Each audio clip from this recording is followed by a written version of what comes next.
قوی ترین ویلن های تاریخ انیمه. سلام، من شوگان هستم. خیلی خوش اومدید به این ویدیو. امروز قراره با هم قوی ترین ویلن های انیمه رو رتبه بندی کنیم. رتبه پنجم کیبوتسو موزان از انیمه دیمون اسلیر.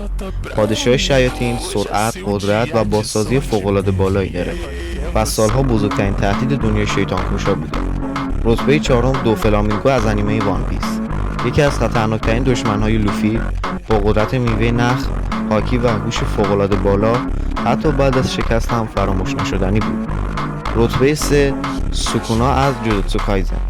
پادشاه نفرین ها با قدرت بدنی وحشتناک، تکنیک های مرگبار و قلمرو درونی باعث شد یکی از ترسناکترین شخصیت های جوجوتسو کایزن بشه. رتبه 2 آیزن سوسکی از انیمه بلیچ. نابغه‌ای با کیوتا سویگتسو که میتونست حواس دشمن رو کاملا پرت کنه. قدرت و هوش آیزن نظیر نداشت و باعث شد اون رو به یکی از خطرناکترین ویلن های تاریخ انیمه تبدیل کنه. و در نهایت رتبه 1 مادارا اوچیا از ناروتو شیپودن. یکی از افسانه‌ای ترین شینوبی های تاریخ انیمه بود.